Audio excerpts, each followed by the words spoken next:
y'all? Welcome back to Relationship Wise. It's your boy Terall. If you're new here, normally it's me and my wife Tasia, but Tasia's a little busy today, so I'm gonna go ahead and hold it down for us. Do a solo podcast episode. Listen, before we get started, family, before we get started, y'all already know what to do. Go ahead and subscribe to the YouTube channel. Um, if you're listening on any of the audio platforms, Spotify, Apple Podcasts, please go ahead and follow us. You know what I'm saying? We're trying to grow the channel. We're trying to grow the channel. You feel me?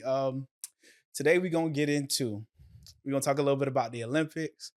But we're also gonna talk about soul searching, man. Figuring out the who you actually are in this life and some of the questions that'll help get you there. You feel me? So we're gonna keep the episode short. Don't trip. You feel me? We got you. We or I'm gonna keep it short. Ain't no we. But we here for y'all, man. So let's get into it. All right. So the first so I was looking up soul searching, really. I was, I'm going through my own little life stuff right now. So I said, all right, cool. I Googled a few different things, trying to get my mind together. And I came across something about soul searching. And I was like, it's important to talk about soul searching, talk about some of the things that we as people need to do to figure out our why, figure out our purpose, figure out our reason for being, if you will. I don't think a lot of times we focus on that enough in this society. You feel me? I feel like this Western culture creates and helps us, makes us want to be go getters and you know try to get money, try to be all we could be financially in the physical, but we lack that spiritual side. The trying to figure out the why should I be this type of person? What is the true benefit um outside of the monetary and getting into our beingness, our human beingness, or our spiritual beingness. We become spiritual doers or human doers, as my homeboy John O said a couple episodes ago, man. So one of the few questions or the first questions that came to me that I when I looked at the article was, what do you want to be? Or one of the questions asked, what do you want to be when you were 8 years old, right? And I felt like, a lot of times we get our why early on in life, and we don't really tackle it. So one of the questions, when I saw this question, I was like, most times your purpose comes to you really early on in life, right? So when I think back and I say, okay, what do I want to be when I was 8 years old? At eight, man, I used to play soccer. Hey, listen, if I find some pictures, I might have to drop some. You feel me? Um, I wanted to be a soccer player though, because I think that's the thing that was handed to me. Um, when I was 4 or 5, my mom got me into soccer and I was playing. And I used to be actually pretty good. You feel me? So like just being a soccer player was something that I thought I wanted to do because, you know, it wasn't forced on me, but it was something I was given. I just learned to be good at it and I just went with the flow of it. You feel me? But I wonder sometimes like how to actually hold on, how to actually play soccer until like I became 20 or 30 years old, would I have made it to the major league soccer, things like that? Or was because I didn't become that in my life right now, I sometimes wonder like, okay, is that because of the spiritual path that I'm on right now? I didn't need to be a soccer player. It was just something that I did to kind of hone certain skills and learn discipline at a young age to help me become who I am now. So just something to consider, just something to think about. Right. Another question that piqued my curiosity is, in one word, what do you live for? Right? What do you live for? Which is, in one word, what do you live for? Right? And I think the one word that comes to mind, if you follow me on Instagram, you already know what the word gonna be. But the big word that comes to mind for me is fulfillment. You feel me?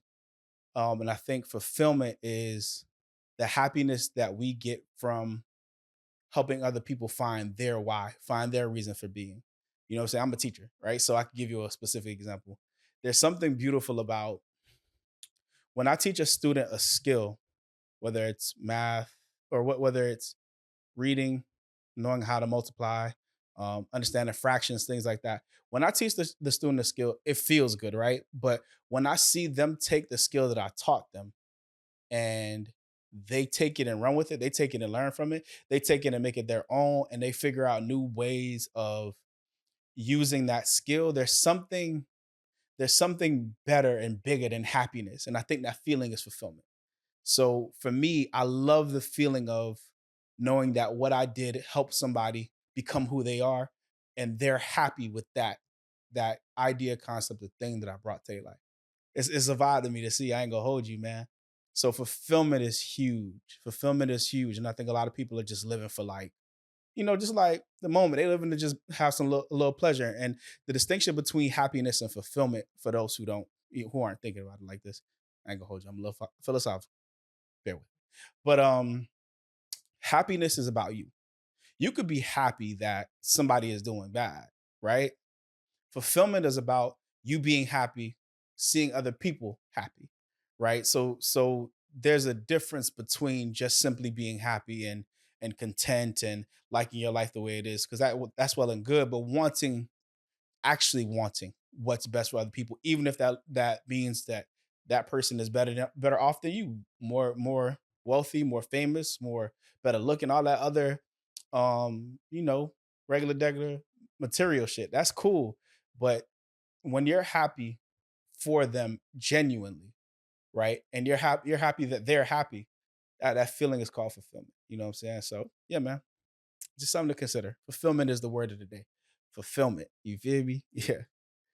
um the next question that piqued my interest, right, is, are you spending time with growth minded people? Lord have mercy. Let me take a step. Hold on. Are you spending time with growth minded people, family? Because you know how much people in our lives don't have a growth mindset, right? So, a growth mindset it is the mindset that a person understands that everything is everything is fluid and has the ability to change, right? A person who believes that, yes, I might be smart, but I'm always able to become smarter. Even though I know a lot, I'm always able to learn a little bit more. There's another side or another perspective that I haven't learned. There's new ways to approach this problem that I haven't considered, right? All of those things are indicative of a growth mindset. You know what I'm saying? A fixed mindset says, I like things the way they are and that's it. They shouldn't change. Right? Fixed mindset says there's no such thing as, or if I believe that I'm actually smart, whenever they're presented with new information or they feel like somebody is challenging their perspective, they're met with cognitive dissonance, or they don't know how to like argue with them because they feel like, since I'm smart, I can't be smarter. So whatever information you're giving me doesn't help. It just goes against it's a lie. It don't make sense. There's fixed mindset people believe that things are the way they are, as opposed to understanding truth, right? Understanding that, you know things have a way of becoming better, being seen in a newer light. Everything is not always doesn't always have to be seen in the same light. You know what I'm saying? So I mean, a lot of our parents have fixed mindsets. You know what I'm saying?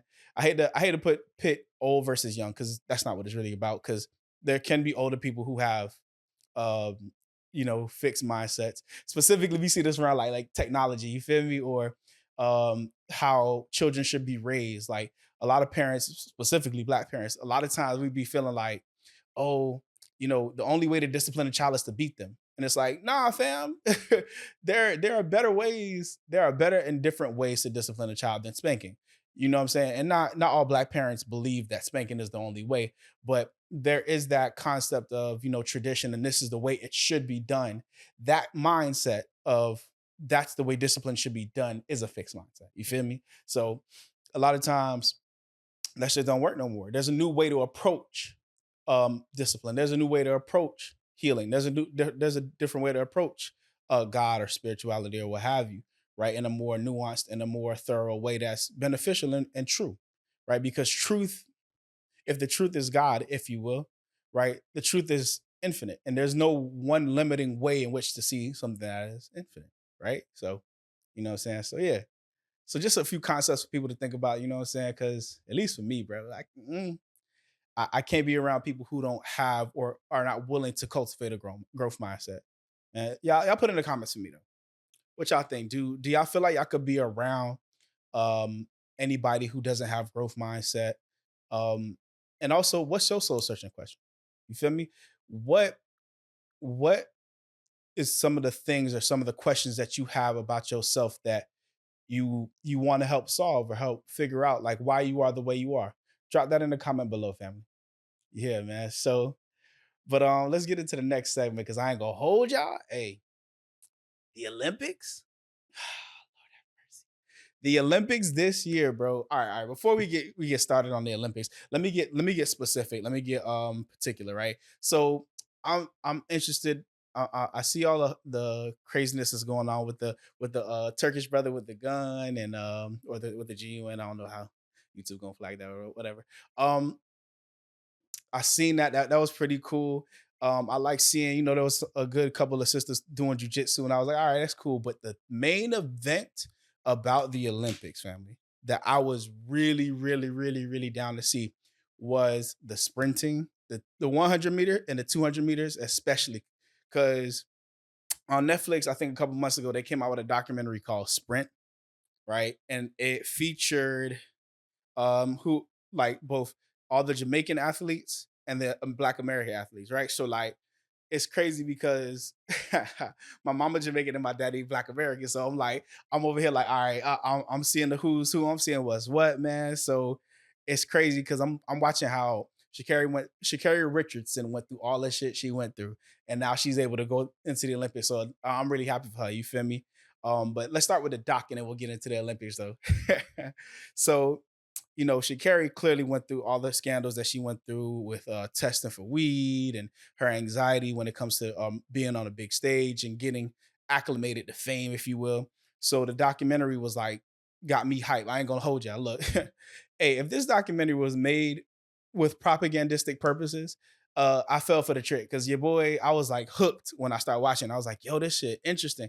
It made me really like actually get into the whole concept of sprinting, right? So Sha'Carri last year, 2023, she won the world championship in track against Shelly. Was Shelly Ann? Yeah, Shelly Ann Fraser Price, and I think Shericka Jackson was there also in 2023, right? So the thing about Sha'Carri is she carries that underdog story. I love me a good underdog story. So I was like, I'm lit. I'm watching her. I'm like, yo, sis, fast. But I could see that she was kind of went in her own like vibe when she's training, when she's doing her thing. She not worried about nobody. But when she get in front of other people and big crowds and that pressure, and she feel that pressure, she kind of start to buckle. And I'm like, yeah, I could relate to that because that pressure of wanting to perform and wanting to do your best and making sure things are what they're supposed to be is like, all right, cool. Let me make sure. Let me button down. Let me tighten up. Let's get this shit done.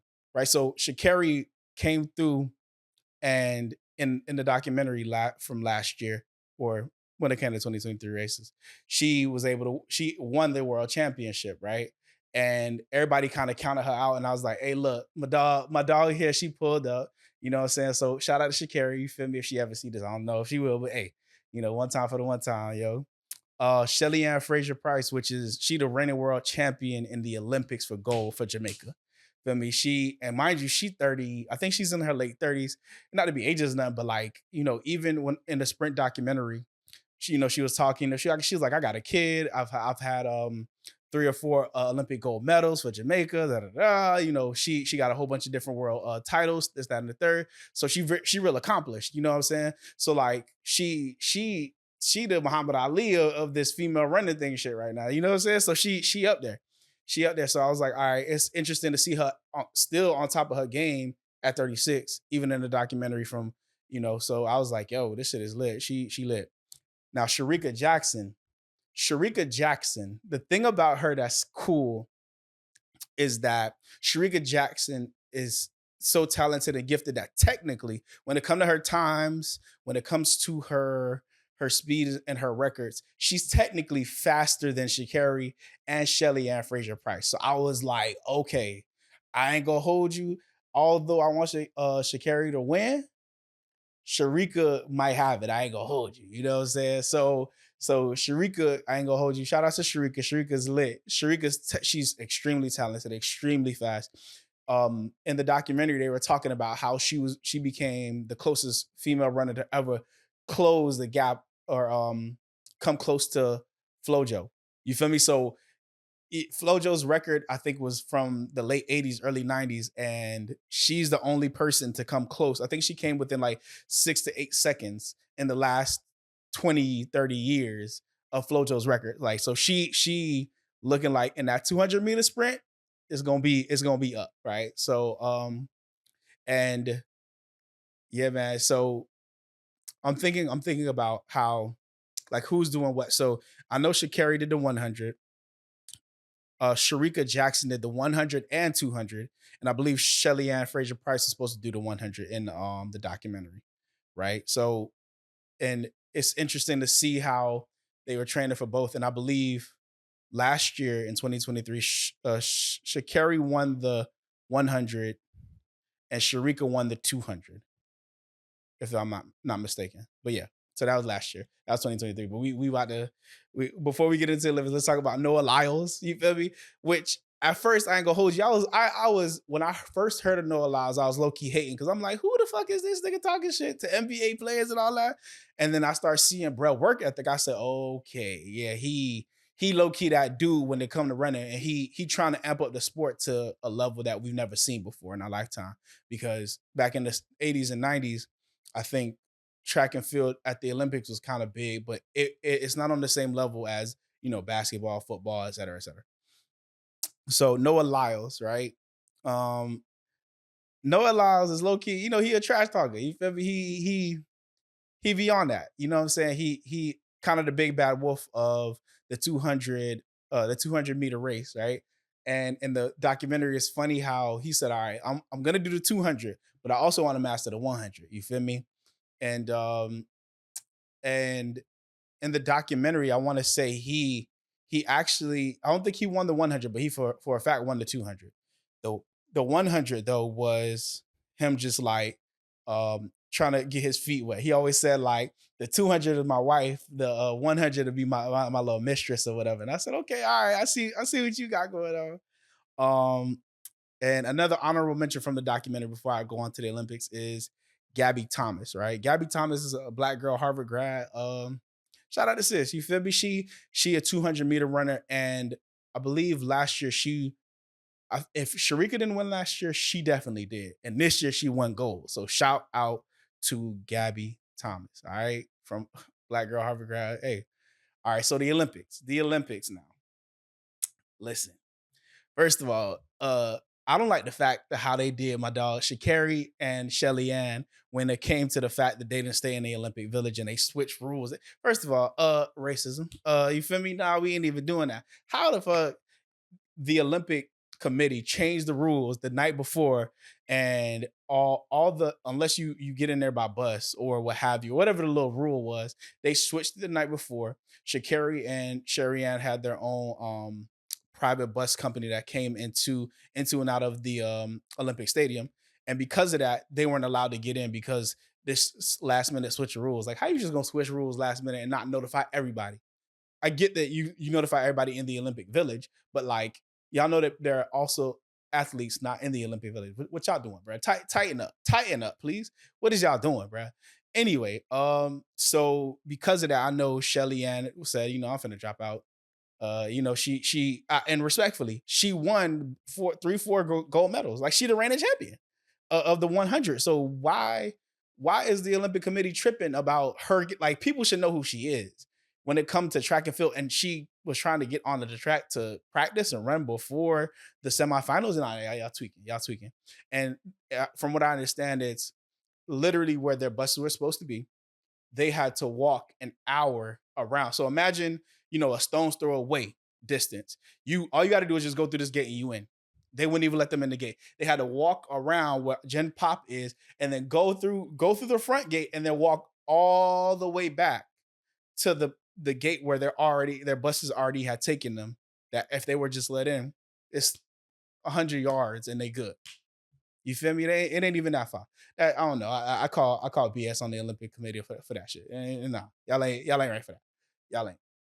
So because of that though, Shelly Ann had to she dropped out, and I respectfully so. Like, at what point do you not respect a person because you changed the rule. Like y'all could have made considerations, and I respect Shelly Ann for wanting to drop out of that because she again she holds a title. She held the title for the last what since like 2008. Since Usain Bolt was running this stuff, so that's crazy. And but Shacarri had to take that long walk, and I can't blame her because she for the last 4 years again she been underdog. People been trying her, the pressure's getting to her, but she learned to get past it, and she said, you know what, I came all the way to Paris. We gonna see this through. I'm not gonna let nothing deter my Olympic career. So she went to the stadium. She did her thing. You feel me? So shout out to Shacarri. Um um it's crazy though how the women's 100-meter race went, right? Because I know what's the good sister from. I want to make sure I get her name right. Hold up, hold up, hold up, hold up, hold up. Okay, right. So Shakari won silver, right, at the 100 meters women race, and Julien Alfred of St. Lucia got gold. Shout out to Julien Alfred. You know what I'm saying?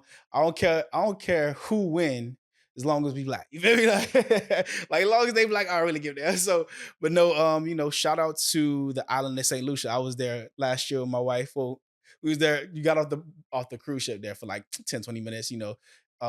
People there was cool. You know what I'm saying? So shout out to the African diaspora, bro. Shout out to the Caribbean. You feel me? All respect due to St. Lucia in particular. You know what I'm saying? I'm glad. I'm glad one of a black woman won. I ain't gonna hold you. I'm glad a black woman won. You feel me? And even though Sha'Carri didn't win in the Olympics, she didn't win the gold. She won the silver. And to some extent, to me, I feel like she justified. Like, you feel me? I love it for Sha'Carri. You feel me? Just as a sister who had to go through what she had to go through, I'm gonna stand with her. I rock with her as a person and as an athlete and as a champion. You feel me? So yeah, man. Now on to oh wait, honorable mentions. Hold up. Gabby Thomas also won in the 200-meter race. Right, she won in the 200-meter race. For the Olympics, and I think they did the 4x1 relay, and both Gabby Thomas and Sha'Carri, was that the semifinal? I gotta check, but I know Gabby Thomas won gold for the U.S. Shout out to Gabby Thomas once more. You feel me? Now Noah Lyles, Noah brother, boy, you won. I ain't gonna hold you. I'm happy that you won. Yes, because you a big shit talker, but you at least showed up and proved. You feel me? So the fact that you won the 100-meter race, I know everybody was looking up at the prompt at the screen. It was like, yo, who the fuck won this shit? And it was crazy. It wasn't the neck. I mean, literally two other runners, one from Jamaica, and I think another American athlete, if I'm not mistaken, um, had they foot across the line. But because the rule is your torso has to be across the line first, he technically won by that definition, which is crazy. I didn't even know that. If this is street rules, I would have thought the Jamaican brother won. I ain't gonna hold you. You feel me? Um, and I'm gonna have to put their names down below. But yeah, like that's junk crazy. How the fact that you won, I'm happy. But like it, I mean, by the skin of your teeth, bit. But hey, a win is a win. You feel me? A win is a win, bro. Shoot, hey. So shout out to Noah Lyles, man. I know after the 200-meter race, I know you won bronze, and then you ended up being carted off, and I know you feeling sick, and I think you tested positive for COVID, if I'm not mistaken, and stuff like that. So yeah, man. Shout out to Noah Lyles. I mean, the boy is shit talker, but I mean, he made it happen. You feel me? If you can make it happen and talk shit, hey, I gotta respect it. You feel me? You said you were gonna do it, you did it. Shout out to you, bro. So yeah, man. But I just want to give y'all a little catch up. Me and my wife came back from Jamaica. Things have been a little hectic, so I'm sorry we haven't had a podcast in a couple weeks. My bad, my bad. You feel me? Um, but yeah, hope we'll make sure to get some more content to y'all out to y'all soon. Um, and as we clock out, or as I clock out, I'm talking about we because I'm always so used to two people with me. Anyway, um, as I clock out, man, remember when we talking about soul searching, yo. make sure you figure out, or you at least have the desire to figure out some of the things and some of the ways in which you want to become a better version of yourself. Because that's really what our podcast is about. And we always talk about relationships and relation. Yes, the title is relationship wise, but make sure you fundamentally understand the relationship you got with yourself, because that's the most important one you have, man. You know what I'm saying? So I think that's why those Olympic athletes got to where they are. Yes, they had coaches. Yes, they had help. Yes, they've been training for years and years and years, but they also figured out what type of athlete person being that they wanted to be, and they showcased that for the world. So yeah, yeah. Have a good one. Subscribe. Peace.